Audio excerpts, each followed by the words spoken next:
Bueno, vamos a escuchar a nuestra conferencia magistral 3, que es sobre el eje de realmente cómo queremos que acabe esta trama, qué deseamos para nuestro presente y nuestro futuro, pero también hay una serie de agendas, ya se decía aquí prácticamente la agenda de las luchas sociales alternativas que están haciendo innovaciones que aportan a disminuir o erradicar las desigualdades, el autoritarismo, las injusticias, y ahora vemos que tenemos unas grandes agendas globales que están en curso y que deberían de potenciar el avanzar hacia la igualdad, hacia la democracia y hacia la justicia social.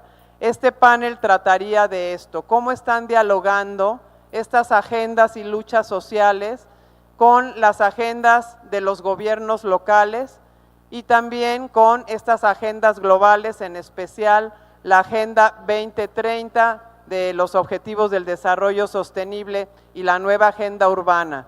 Realmente estas agendas ayudan a fortalecer, a profundizar la igualdad, la democracia y la justicia, pues eso es lo que nos trabajarán nuestros conferencistas aquí. Presento a nuestra moderadora, agradeciendo la participación de todos. Gabriela Sánchez Gutiérrez es profesora investigadora del Instituto Mora, doctora en análisis institucional por la Universidad de París, es profesora desde 2005 de este instituto, es integrante también del Sistema Nacional de Investigadores, fue coordinadora de la Maestría en Cooperación Internacional para el Desarrollo en el Instituto Mora, es fundadora de la Red Mexicana de Cooperación Internacional para el Desarrollo y del Grupo Coordinador de la Red Iberoamericana Académica de Cooperación Internacional.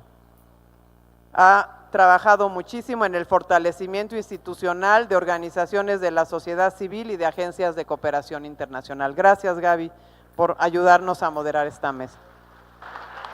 Qué barbaridad. Muchísimas gracias, Rocío, muchísimas gracias a la OIDP para invitarme a moderar este panel extraordinario.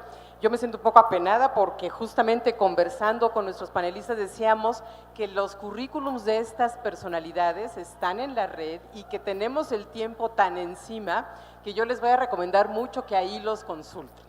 Voy a simplemente dar los nombres y cargos de nuestros panelistas en su momento.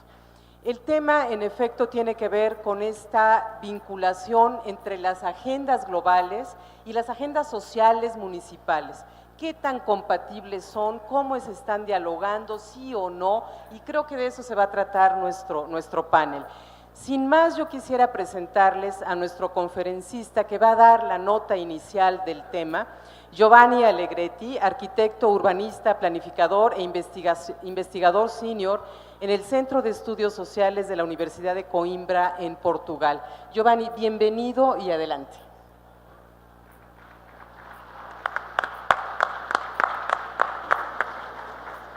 Muchas gracias a todos que aún hambrientos y hambrientas estás aquí. Le pido a la moderadora, por favor, de decirme cuando llego a 5 minutos de mi tiempo, porque no quiero abusar de vuestra paciencia antes del horario del almuerzo. Y le pido disculpa también que mi castellano es un poco confuso y a veces a los intérpretes también le pido disculpas si hablo algunas palabras de otras lenguas.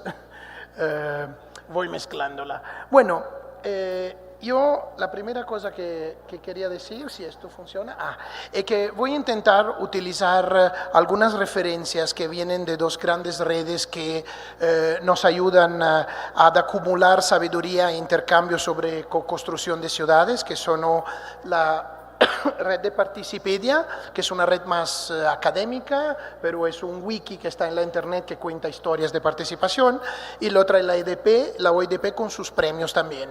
He visto algunos colegas que hacían parte en años pasados de gobiernos locales muy importantes en términos de participación y que hoy ya no están en el poder, pero una de las cosas, la primera cosa interesante es que cuando se habla de participación puede pasar que una historia, una experiencia no sea conjunturalmente viva más por razones de cambios electorales, pero que la experiencia sea todavía un guía, pueda servir por su coherencia en resolver y enfrentar algunos retos. Entonces, para mí también experiencias que no están todavía vivas pueden ser faroles para iluminarnos, como un poco las estrellas, ¿no? Cuya luz nos llega a veces cuando ya están muertas, pero todavía están brillando para nosotros. Y la primera cosa que me parece importante recordar es que uno de los debates más vivos sobre participación empezó en 1963, cuando fue publicado este número de la revista Architectural Design, donde John Turner construyó un número, el primer número en la historia de la revista del norte del mundo, dedicado a las colonias populares autoconstruidas en ese caso específico, de Perú. Y empezó un gran debate, un debate sobre todo con autores de corte neomarxista, que los criticaban porque valorando la autoconstrucción de alguna forma podía dar una ayuda al modelo de Estado mínimo, que es una de las visiones neoliberales de reducir el papel del Estado en nuestra vida. Ahora, es claro que estamos todos nosotros que estamos aquí, pienso del lado de quien dice que el Estado todavía tiene un papel muy fuerte en proporcionar derechos primarios, como en este caso era el tema de la habitación.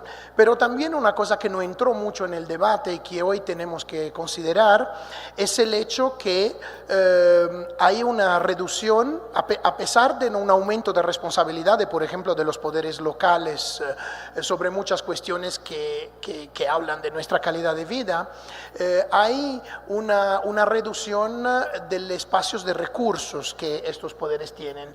Y esto no viene solo de los cortes o de un cierto centralismo que no quiere delegar funciones. Vienen también de un mecanismo cuasi natural en un presupuesto, que es que más inversiones hacemos, más cosas tenemos que mantener. O sea, tenemos que garantir despesas corrientes en un presupuesto a cada inversión nueva que hacemos. Y puede llegar un momento en que las inversiones fueron tantas que la manutención nos mata la posibilidad de nuevas inversiones. Y esto es una paradoja central de nuestros presupuestos, de que tenemos que tomar un entendimiento y aceptar que es así. Entonces, ¿qué podemos hacer? En los días anteriores a hoy se reunieron en Italia, en Bolonia, 200 gobiernos municipales italianos que trabajan en administraciones compartida de los bienes comunes. O sea, son 200 administraciones que empezaron en 2014 con la experiencia de la ciudad de Bolonia, donde se encuentran apoyadas también por la región Emilia-Romagna y otras regiones como la Toscana. Yo administré la oficina de participación por 5 años, hasta hace poco tiempo, y financié muchas de esas experiencias donde los gobiernos locales van construyendo pactos de colaboración con grupos de ciudadanos. En el caso de Bolonia, piensen, hay activos en este momento casi 500 pactos para la gestión no solo de parques, de espacios públicos, sino también de edificios que estaban en buenas condiciones pero sin utilización, viejas escuelas donde se ha reducido mucho el número de alumnos, viejos centros para ancianos, que el gobierno, por ejemplo, en la situación específica de Italia, no tiene dinero para poner personas a trabajar allí dentro. O sea, el gobierno local puede hacer inversiones en estos centros en cuanto, digamos, espacios físicos, puede equiparlos, pero no puede poner personal a trabajar nuevo. Y entonces estos pactos prevén una cooperación con la sociedad organizada. Muchas veces se piensa que 40% de estos pactos en Bologna son hechos con grupos informales, o sea, grupos que no tienen una estructura jurídica, digamos, establecida.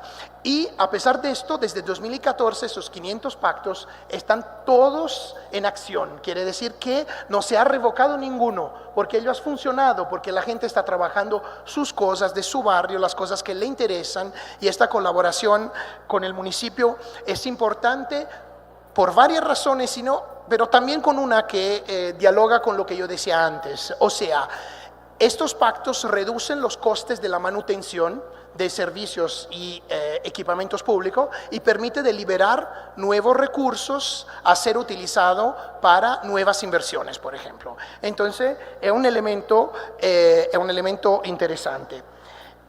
Pero es interesante también porque estamos hablando de bienes comunes. Y recientemente hay una experiencia muy interesante del gobierno regional de Toscana que ha introducido en su constitución regional la centralidad de los bienes comunes, definiéndolo con el término que se construyó, con el largo trabajo que terminó en 2007 de la Comisión Rodotà, para llegar a hacer con que un Estado donde solo hasta ahora existían el público y el privado, exista una tercera, digamos, una tercera vía, una tercera fórmula de organización y de propiedad de los que sea centrada en esos bienes comunes que son descritos como algo que tiene a ver con el bienestar colectivo, la vida de las generaciones futuras y formas de participación capilar y difundida. Y esta introducción en la Constitución está siendo seguida por la construcción de una ley que permita de crear a nivel regional y no solo local estos pactos de colaboración con los ciudadanos, que tiene que ser pacto rápido, porque si cada vez que hacemos un pacto pasamos por el departamento legal de la administración, de aquí a 2 años tenemos todavía a hacer un pacto. Entonces necesitamos de instrumentos flexibles, nuevos también, para poder actuar estos pactos. Naturalmente, digamos, debate sobre los bienes comunes es una fórmula en que en Italia se está discutiendo mucho de la cuestión del derecho a la ciudad, ¿no? Cada país le da un corte al derecho a la ciudad y en Italia se trabaja mucho esa cuestión de los bienes comunes a nivel de gobiernos. Pero naturalmente hay otras formas, hay muchísimos presupuestos participativos. Hay una región, la Sicilia, por ejemplo, que tiene por ley la obligación que un porcentaje del dinero transferido de la región a los municipios sea usado con formas de presupuesto participativo. Hasta hay una experiencia en Sicilia con Airbnb que esvacían los barrios de habitantes y una parte del dinero que reciben va a los habitantes que sobrevivieron en la área para hacer esta experiencia de co-construcción de las decisiones en sus barrios. Y hay todas las campañas de movimientos sociales, obviamente, como la IAI, la Unión Inquilini, que trabajan sobre, por ejemplo, la cuestión de que hablaba Icabán sobre los desajustes. Un elemento fundamental con la entrada de las tecnologías ha sido hasta dónde necesitamos de usar la tecnología para que no alteren la filosofía de los procesos participativos que quieren ser también espacio de construcción de comunidad y no solo espacio de toma de decisiones, ¿no? El riesgo de la tecnología es de transformar los procesos participativos en sumatorias de preferencias individuales donde ganan mayorías que no se conocen, que no se han nunca hablado, y entonces creo que sea cada vez más importante discutir el design en conjunto de los procesos participativos. Esta es una experiencia alemana muy interesante, es la experiencia de la ciudad industrial de Wuppertal, que hace 2 años empezó a co-construir su proceso de participación. Era un presupuesto participativo, después se quedó un sistema de diferentes procesos de participación, y estos procesos fueron siendo construidos con los habitantes y las reglas fueron construidas con los habitantes y a los habitantes se les pidió hasta dónde podría llegar la tecnología para no invadir un espacio de comunidad y transformarlo en un espacio mecánico, ¿no?, de votación por mayorías. Entonces creo que sea una experiencia interesante porque ahora muchas ciudades alemanas empiezan a inspirarse a este modelo y pasaron de presupuesto participativo consultivo a presupuesto participativo que son co-construidos hasta en sus reglas. Creo que uno de los elementos básicos que es importante recordarnos cuando trabajamos, especialmente desde los poderes públicos, es este riesgo de continuar a introducir en los procesos de participación gatekeeper, o sea, figuras, momentos, hasta tecnologías que bloquean puertas a los ciudadanos. O sea, nosotros declaramos que los ciudadanos son centrales y después actuamos de una forma que ellos son marginalizados y hay por encima de ellos burócratas o que dicen no a cada propuesta que sale debajo. Estaba pensando ayer en una visita a la Universidad de México, me llamó mucho la atención de un protesto anarcofeminista contra un pacto que debería proteger las mujeres dentro de la universidad y ellas dicen esto es una cosa formal. Al final, ¿quién de nosotras denuncia a profesores, a directores por acoso? Al final se encuentra dentro como de un círculo de segunda victimización y tenemos que estos protocolos sean reales y no coreográficos. Y a mí me llamó mucho atención esta batalla para que estas reglas, estos principios, estas cartas que nos damos al final sean verdaderas y sustanciales y no sean, digamos, formales. Me llamó mucho la atención, esta semana estuve en Suecia a trabajar sobre una red de presupuesto participativo y me llamó mucho la atención una cosa, aquí ven los demócratas suecos, que son todo fuera que demócratas, pero bueno, el crecimiento de partidos con inspiraciones neonazistas está preocupando mucho a los alcaldes y también en países que nosotros idealizamos como la patria del welfare o como lugares extremadamente democráticos, se están dando cuenta que necesitan de nuevos procesos. Y están intentando coordinarlo con una cosa que son los objetivos del desarrollo sostenible, de que hablaba Rocío antes, que en la verdad fueron concebidos para ser mecanismos focados, pero son tantos, porque además de los 17 hay decenas de puntos en cada uno, que para querer poner todo dentro, tienen el riesgo de acabar no permitiendo de enfocarse en cada lugar en algo verdaderamente importante. Entonces es importante que continuemos a pensar en las grandes agendas por su nacimiento. Estas agendas nacieron desde una negociación. No tienen cosas malas necesariamente dentro, pero tienen un exceso de cosas negociadas y pactadas que a veces son descafeinadas por cómo son dichas y otras veces son tantas que no nos dan un guía verdadero. Entonces, yo diría, por ejemplo, que se tuviera que pegar un pedazo de la Declaración de Quito, que siento particularmente interesante para nosotros, sería el punto 13, en que se habla de cumplir con la función social, especialmente la función social y ecológica de la tierra, y en el segundo punto, en el punto B, se habla de participación y de colaboración cívica. Me parece que enfocarse en este elemento sea importante, porque los procesos que estamos asistiendo, especialmente en países del sur del mundo, con las compras de tierra por parte de los chineses, de otros países, que puede ser un elemento que previene un uso diferente de la tierra en el futuro. Un otro elemento fundamental para mí sería el elemento que en la participación habla sobre todo de educación, o sea, unir los procesos de participación a los de educación, imaginando el territorio urbano como un territorio, un espacio educacional, ¿no? Un espacio educacional donde aquí hay, por ejemplo, las redes de las ciudades educadoras, que es una red muy importante en ese sentido, donde se prevé, se imagina, faltan 5 minutos, ¿no? Estoy cierto, ok.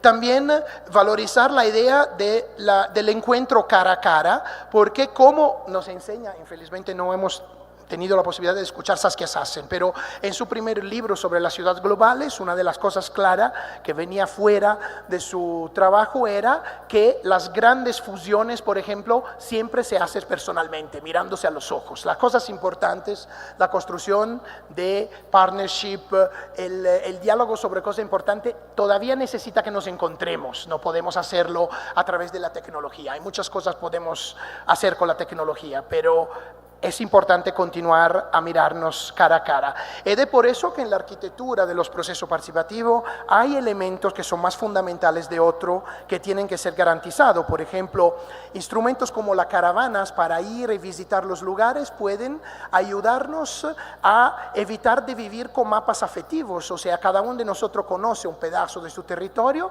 que es lo que vive, e ignora todo el resto. Entonces, ¿cómo podemos hacer un buen debate sobre la necesidad y las urgencias de un territorio si nos concentramos apenas en los lugares que ya conocemos antes que el proceso empiece?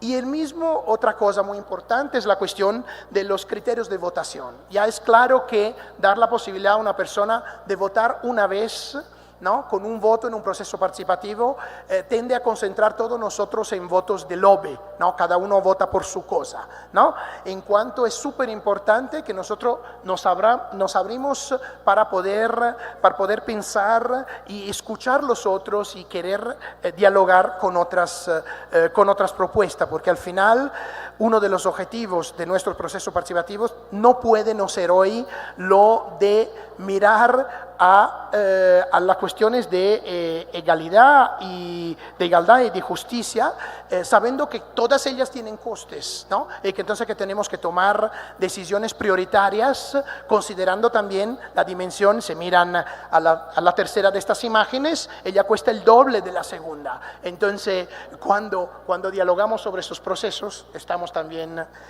pensando en eso.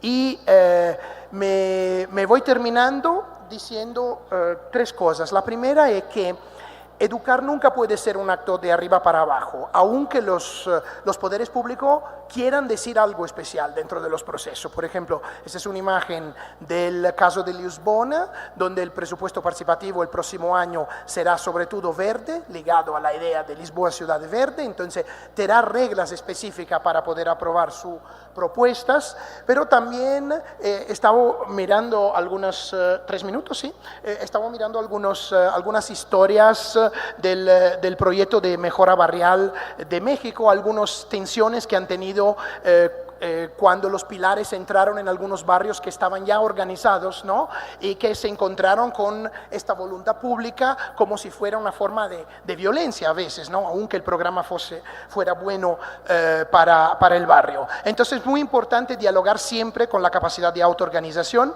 y recordarse que la participación es hecha sobre todo por los participantes. Esto, por ejemplo, es un libro que Cascais en Portugal ha creado sobre los vencedores de los presupuestos participativos, donde hay historias de vida que fotografan cómo se llegó a los procesos, cómo se ganaron los procesos. Entonces los protagonistas son los habitantes. Y la ciudad de Grenoble, por ejemplo, escribió un manual de presupuesto participativo visto por los ciudadanos, ¿no?, cómo participar y vencer en un presupuesto participativo a partir de abajo. Y cierro con 2 reflexiones que son, la primera es muy importante hoy pensar en las nuevas redes que están siendo creadas. Hay una ecología de redes que parece el tráfico de coches en Ciudad de México. O sea, hay muchísimas redes que están siendo creadas. Hay aquí pueden ver este libro que salió hace poco, hecho por el CIDOB de Barcelona, que habla de los nuevos ecosistemas de redes. Hay redes como esta, por ejemplo, de Sanctuary Cities o les Cities for Adequate Housing, que fueron creadas por un diálogo fuerte con movimientos y alcaldías, y eso creo que es un elemento importante, pero también tenemos toda la nueva red filantrópica que nos demandan un control un poco, porque aunque sobre cosas como, por ejemplo, la equidad de género funcionen mucho mejor de las redes tradicionales, donde los alcaldes acababan siendo casi siempre hombres en las posiciones visibles de las redes, tienen agendas escondidas que todavía no logramos ver cómo funcionan. Construir sistemas es fundamental porque los procesos participativos atraen personas diferentes y no tenemos que ponerlo en competición. Entonces, por ejemplo, el sistema de Canoas, el sistema de Lisbona, son procesos participativos diferentes, con públicos diferentes, pero que empiezan a dialogar entre ellos, porque el objetivo es de un cambio cultural y no hay objetivo más difícil que el cambio cultural. Yo pienso siempre cuando trabajé con renovación de áreas de colonias populares, los habitantes pedían modelos que habían visto en las telenovelas. Entonces al final iríamos a reproducir en los nuevos barrios los mismos errores que hemos hecho por décadas en los barrios de la ciudad formal. Y finalmente la última cosa, que es el salto de escala, que también es muy importante, la red de los alcaldes participativos de Portugal, que vimos antes representada aquí por su presidente, hizo una buena presión y fue muy importante en Portugal para tener un presupuesto participativo a nivel nacional, que fue uno de los países más importantes. Además, tenemos 3 y no 1. Y cierro con eso, que es para mí necesita considerar que no solo los procesos participativos necesitan trabajar su complementariedad, pero no tenemos que perder la esperanza en algún momento de recordarnos que hay complementariedad entre nuestras instituciones también. La presencia de Nancy Pelosi, presidente del Parlamento de Estados Unidos, el otro día en la COP25 de Madrid, fue un grande momento, porque mostró que aunque haya un presidente que no quiere saber de cambio climático, hay todavía un Parlamento que representa millones de ciudadanos que quiere dialogar todavía con los otros países sobre esto. Y eso es una cosa que está pasando en varios países, porque nuestras instituciones por suerte tienen ese elemento de resiliencia para sobrevivir. La Hungría recientemente de Orbán perdió las mayores ciudades para los partidos de oposición que se juntaron. El Bolsonaro muchas de sus cosas no logra hacerla porque su parlamento la bloquea. Hace pocas semanas una comisión aprobó la reconstrucción de un sistema de participación nacional que fue muerto por el propio presidente en abril de este año. Entonces estamos en una lucha con instituciones diferentes en que podemos trabajar. Y por eso yo creo que trabajando en estos elementos de la democracia participativa y de la democracia representativa, los diferentes que se encuentran o se desencuentran, pero podemos construir la que... los mexicanos que tienen temblores de tierra muy fuerte saben cuánto es importante construir casas con jaulas antisísmicas, ¿no? Que son manera para mantener todas las paredes juntas en el momento del sismo. Entonces yo creo que juntando esos sistemas podemos hacer esto y reforzar nuestras democracias en un momento de dificultad. Muchas gracias.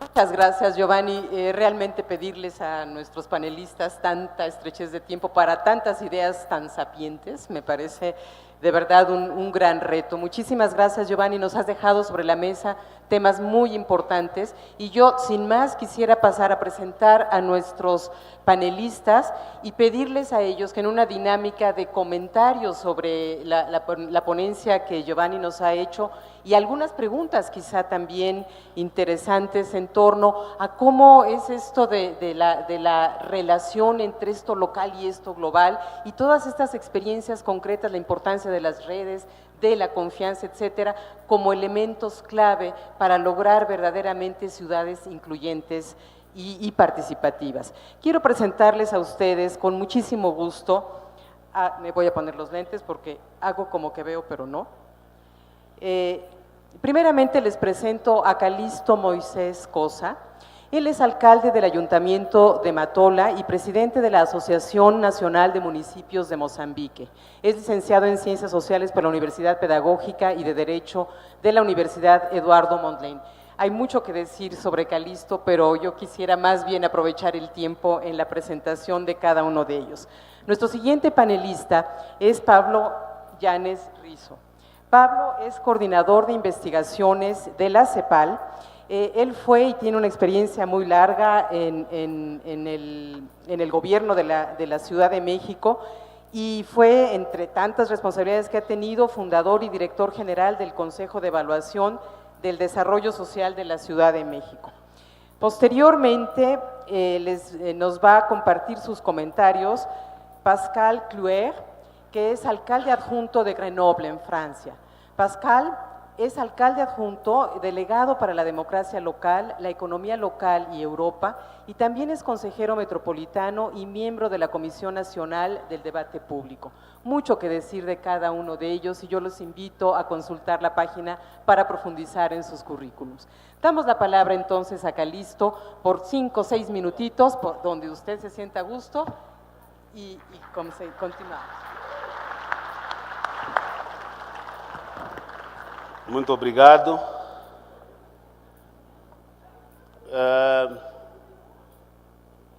Eu começaria por retomar um pouco a abordagem que a minha colega de Majacase fez sobre o uso da língua portuguesa. É importante que o IDP comece a ter essa discussão para o uso da língua portuguesa nas conferências. Digo isto porque nós, como Moçambique, para quem se recorda, algumas figuras ilustres estão aqui. Em 2016 presidimos o IDP e realizamos uma conferência que foi a mais participada de todas as conferências que nós já acompanhamos. A primeira vez em África, onde lá tivemos 250 cidades e mais de 3.000 participantes. E todos se sentiram bem e todos eles usaram todas as línguas que traziam com elas para usarem naquela conferência. E é importante, de fato, que dentro do IDP, e olhando para a Carta da Matola, que foi apresentada nesta conferência pela saudosa Deise Martins, que é da Prefeitura de Canoas, veja aí o prefeito Jair Jorge foi prefeito de Canoas, está lá escrito que efetivamente há que haver esta participação e a língua, de fato, é de extrema importância para que todos nós nos sintamos parte integrante desta organização.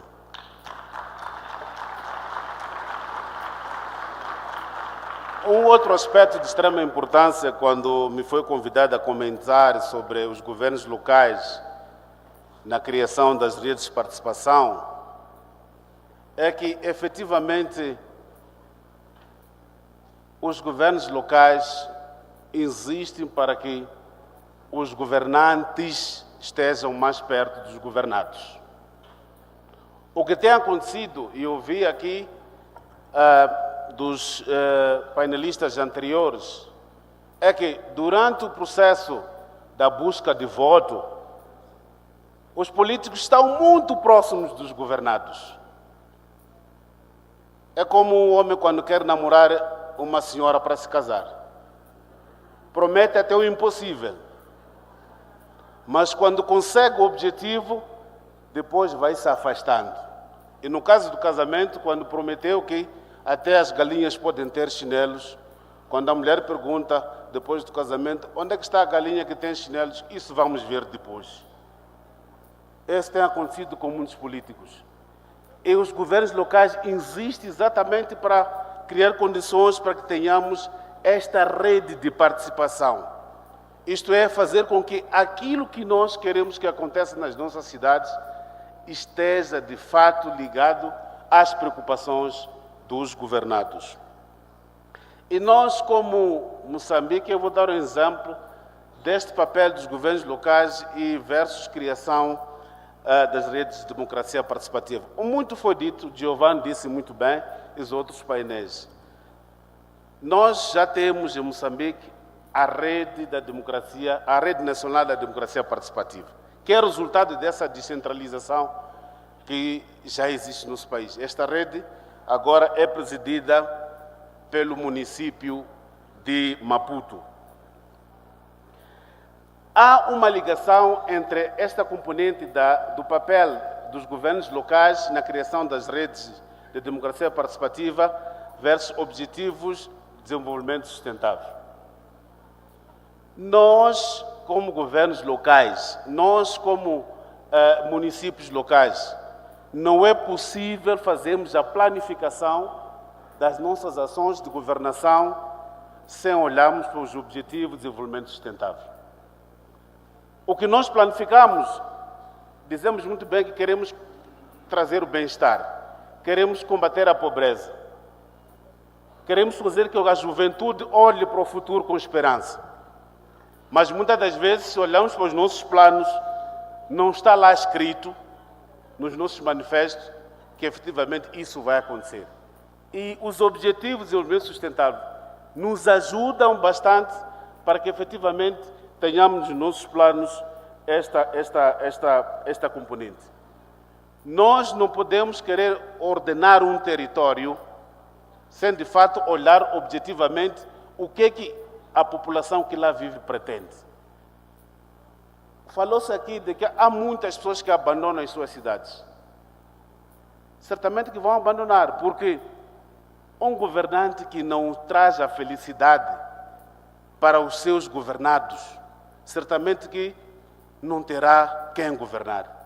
As pessoas só permanecem numa cidade quando há felicidade naquela cidade. E como é que aparece essa felicidade? É que tem que olhar para o ambiente, se está em condições. Tem que olhar para o saneamento de meio, se está em condições. Tem que olhar para as vias de acesso, se estão em condições. Tem que olhar para o abastecimento de água, se lá existe.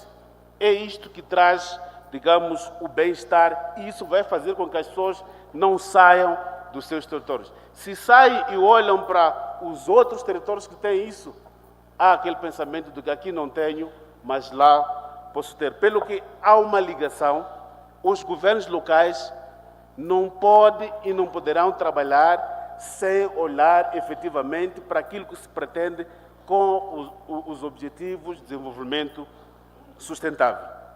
E nós, como Matola, eu traria este exemplo de algumas ferramentas de participação que criamos no âmbito desta ligação, governos locais, redes de participação e aquilo que se pretende como o fim último da governação.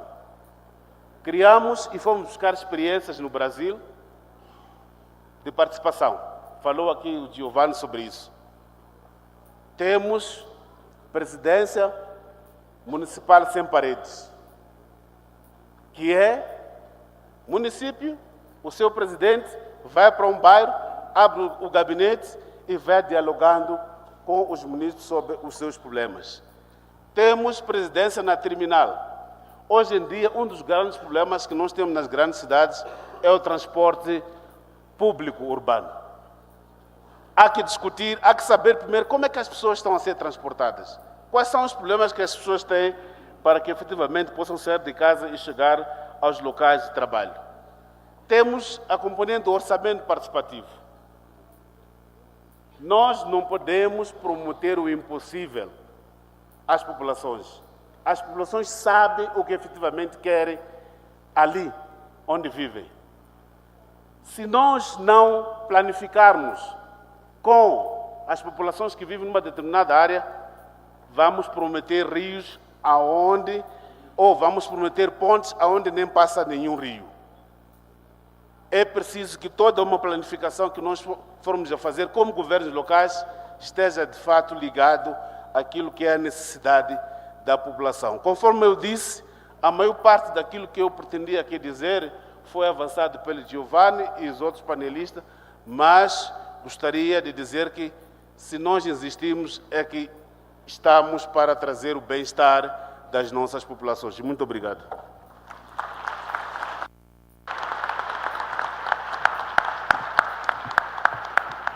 Muchísimas gracias, Calixto. Yo creo que nos colocas también el tema de esos retos enormes que enfrentamos ante las agendas desde lo local. Muchísimas gracias. Vamos a pasarle la palabra ahora a Pablo Llanes para contar con sus comentarios. Bien, buenas tardes.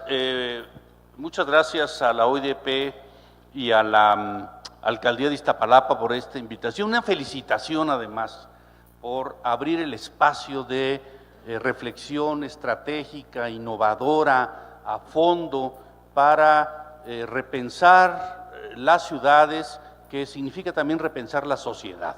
Entonces me parece de muchísima relevancia que se haya logrado realizar este congreso de la OIDP, no solo en la Ciudad de México, en el oriente de la Ciudad de México, y no solo en el oriente de la Ciudad de México, en Iztapalapa.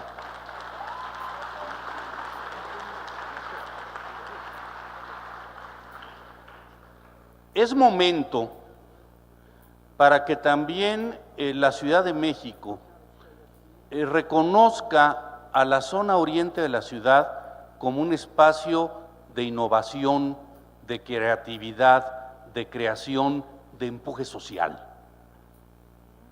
Basta ya de esta visión en donde se ve a la zona oriente de la ciudad, la más poblada, por cierto, como una zona cuya característica es solo las carencias y los problemas. Aquí hay también de las experiencias sociales más relevantes de la Ciudad de México. Aquí ha habido producción social del hábitat en serio. De aquí han salido muchas de las iniciativas que han ido permitiendo una profunda transformación de la Ciudad de México. El hecho de que la Ciudad de México tenga hoy una constitución articulada en torno al concepto del derecho a la ciudad se le debe en buena medida a los movimientos sociales urbanos populares de la Ciudad de México y muy particularmente de lo que ahora es la Alcaldía de Iztapalapa.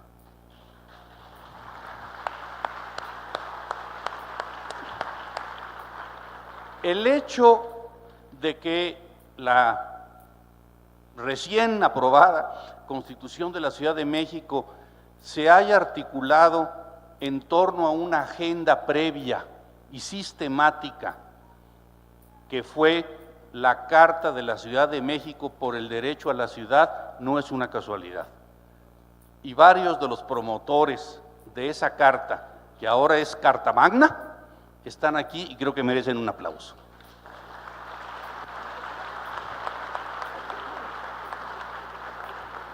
Entonces, si hablamos de construcción de agenda, tenemos que recuperar el proceso de construcción de agenda que ya se ha hecho en la ciudad. En buena medida, muchas de las transformaciones que hoy se viven, que hoy se debaten, que hoy se discuten, pues nacieron de procesos de articulación social y académica muy interesante, que fueron dando parte a procesos políticos, a procesos sociales y a consolidaciones de carácter jurídico. Entonces, en ese sentido, me parece que si vamos a discutir la articulación de agendas municipales, agendas nacionales y agendas globales, la Ciudad de México es un excelente ejemplo de que se puede, de que produce resultados y de que se da un proceso de diálogo no exento de tensiones y enriquecimiento entre lo que se plantea desde el nivel, y no solo municipal, barrial, hasta las transformaciones que tienen que ver con la estructura urbana del conjunto de esta megaciudad difícil de atrapar en un solo concepto. Entonces, en ese sentido, profundizar en la agenda barrial, la agenda municipal o de la alcaldía, como decimos en la Ciudad de México, y su articulación con otras agendas es fundamental, entendiendo que las agendas son agendas, no son marcos cerrados, no son límites, son más bien grandes cartas de navegación que nos permiten pensar hacia dónde puede irse avanzando, qué cosas hay que corregir, qué cosas hay que profundizar.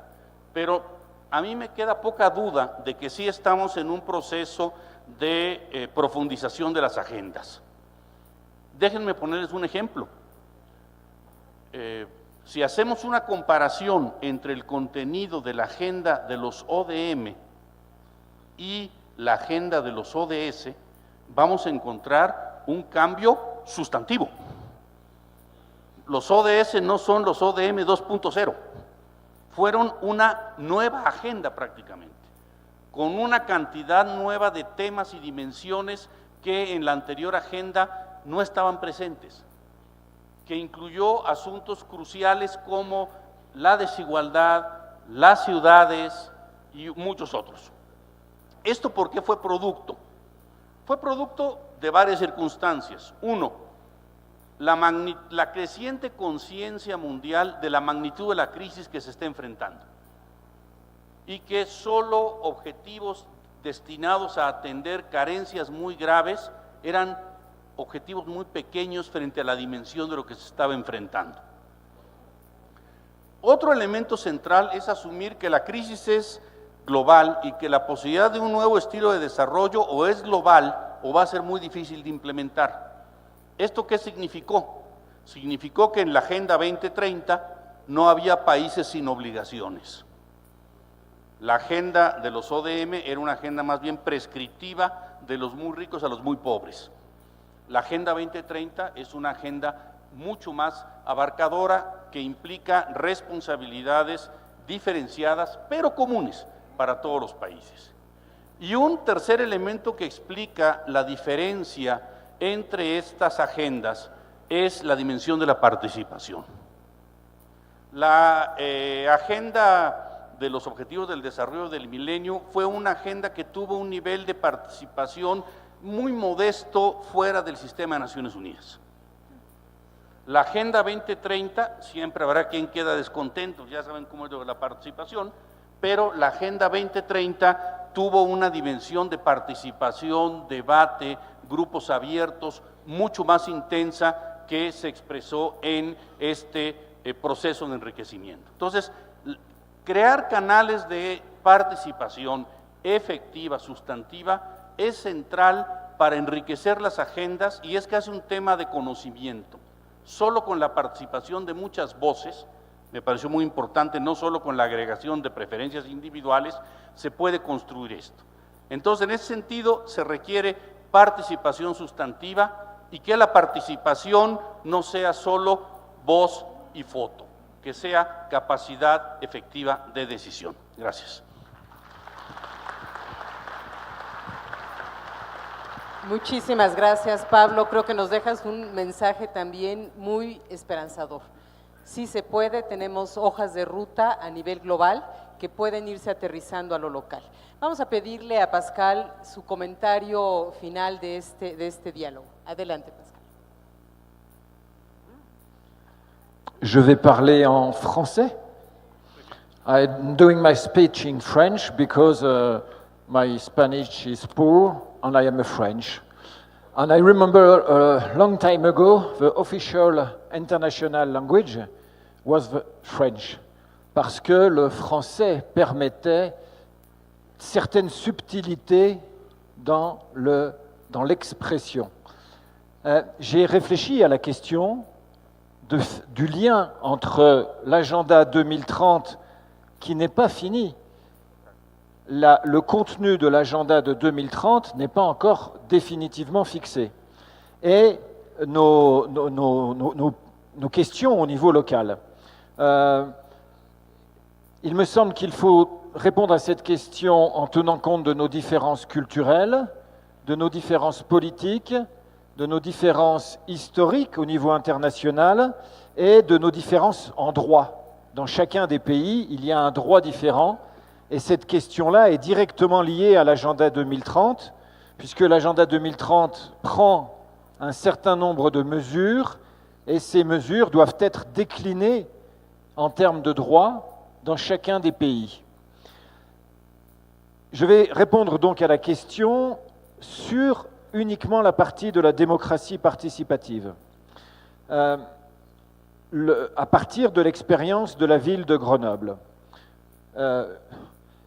La démocratie participative, chez nous, à Grenoble, mais historiquement dans de nombreux pays, a pour objectif premier l'émancipation de la personne. L'émancipation à travers l'expression de la liberté individuelle de chacun, de la défense des libertés individuelles. Cet objectif est très important et nous le reprenons à la ville de Grenoble. Il est repris aussi en prémisse dans l'agenda 2030, mais il y a un autre objectif aussi important en termes de démocratie, c'est la question de changement des comportements liés au défi du changement climatique. Nous savons que ce qu'il y a de plus difficile à réaliser, c'est de changer nos comportements, nos manières de faire. Il est assez facile de changer une idée, une attitude, une opinion politique. On connaît tous des gens qui changent d'opinion politique. Il est plus difficile de changer des valeurs, mais c'est possible aussi. Il est très difficile de changer des comportements. Or, nous savons que, collectivement, face aux défis climatiques, et à l'agenda 2030, nous allons devoir changer nos comportements. Et nous savons aussi que si nous décidons ensemble de ce vers quoi nous voulons aller, autrement dit, si nous prenons ensemble les décisions, à ce moment-là, les résultats en termes de changement de comportement sont beaucoup plus efficaces. Donc un des objectifs centraux en termes de démocratie participative, plus exactement de pouvoir d'agir, c'est-à-dire de démocratie directe, du fait de donner directement aux citoyens le pouvoir de décider, c'est la question des changements de comportement. Parce qu'il y a plus d'efficacité quand on décide du changement de comportement. Ça, c'est un premier aspect, me semble-t-il, extrêmement important.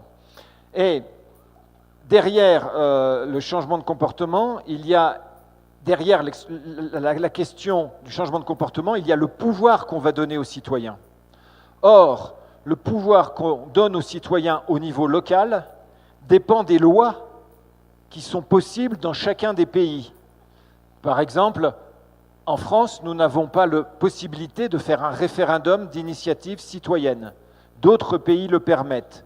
Mais beaucoup de modalités de démocratie participative, de pouvoir d'agir au niveau local, dépendent des lois et des règlements en vigueur dans le pays.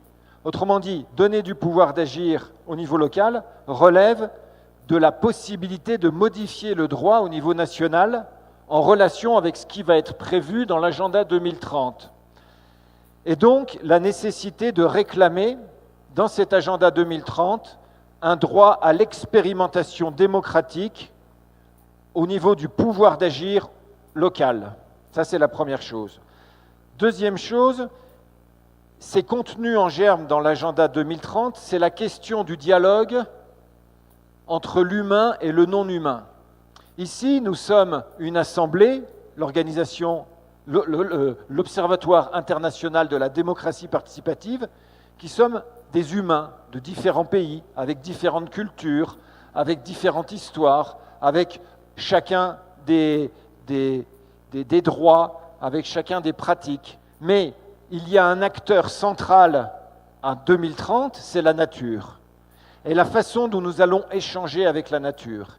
Il me semble qu'il faut que nous réfléchissions au niveau local en termes expérimentaux à la façon dont la nature peut entrer dans la délibération publique. Il y a au niveau international, et l'OIDP peut nous aider, des expériences extrêmement intéressantes, notamment en Amérique latine, où la nature a des droits dans certains pays. La nature peut faire un procès, une rivière peut faire un procès à une collectivité territoriale. La nature a des droits à faire valoir. C'est un premier niveau extrêmement important qui permet à la nature d'entrer en dialogue à travers des médiations humaines, à travers des représentations humaines qu'il nous faut questionner. Mais c'est une façon pour la nature d'entrer en dialogue avec nous, ici, et de modifier d'une certaine manière la délibération publique, la démocratie, et de regarder d'autres règles d'échange entre les humains eux-mêmes à partir de ces éléments.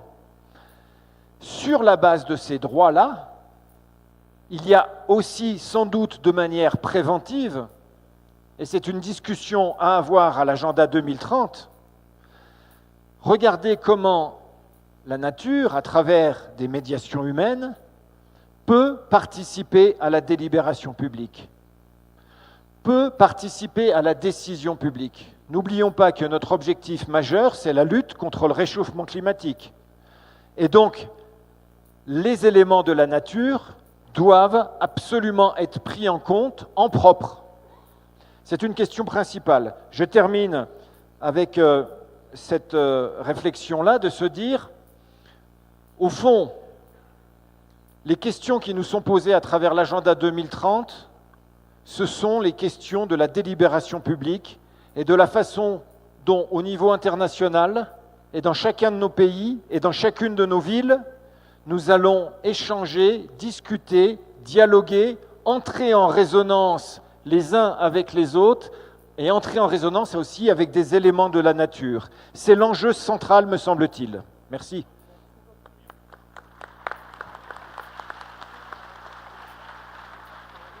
Merci beaucoup, Pascal.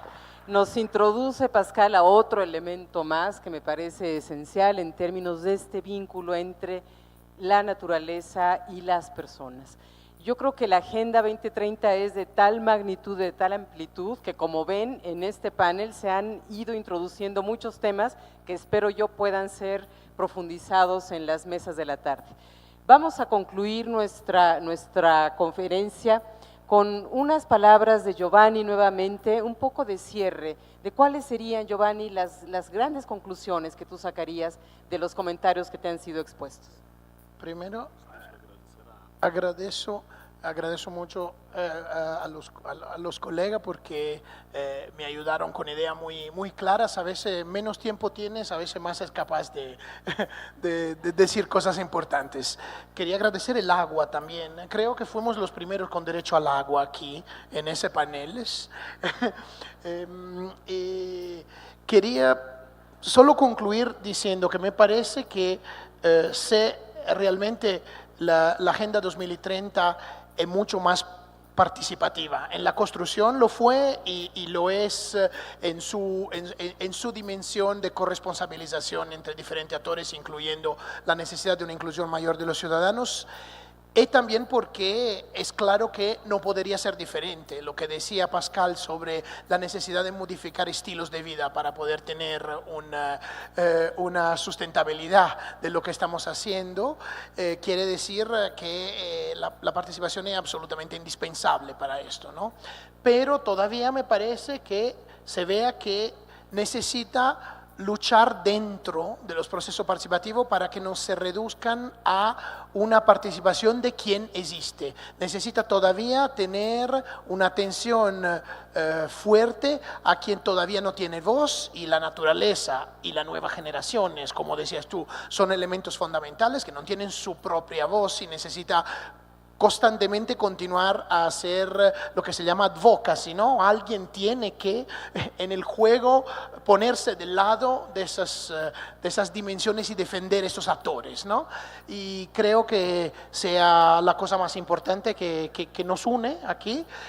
Claramente las redes mixtas, donde todavía actores con responsabilidades diferentes actúan, que sean actores de diferentes niveles del Estado, pero también movimientos sociales y ciudadanos autónomos, que en este momento en que la democracia representativa en crisis, son en crisis también muchos actores sociales, ¿no? La gente piensa que nadie me puede representar, soy solo yo, necesito espacio para mi voz, y entonces la dificultad de los procesos participativos hoy es de mantener juntas estas dos dimensiones, del individuo que no se reconoce todavía en un colectivo y de los colectivos que ya están organizados, pero con el objetivo de construir una sociedad y una comunidad más fuerte, lo que necesita de reunir todas estas fuerzas para construir la jaula antisísmica de que hablaba antes. Bueno, agradezco más una vez todos, y sobre todo Clara y todas las colegas que han luchado para tener el OIDP aquí en una periferia, que un nuevo centro de sentidos, de luchas, y entonces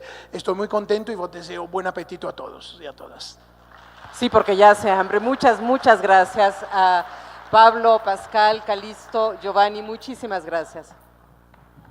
Pues sí, le damos las gracias y un gran aplauso a nuestros panelistas. Gracias, Gaby, también por la moderación.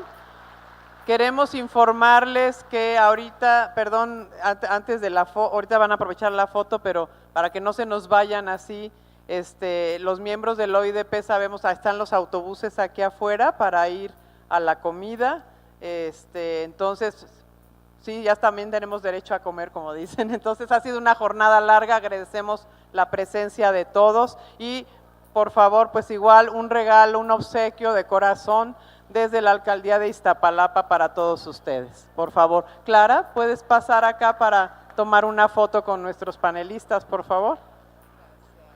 Pues bueno, con esto damos apenas un inicio, ¿verdad? Una probada.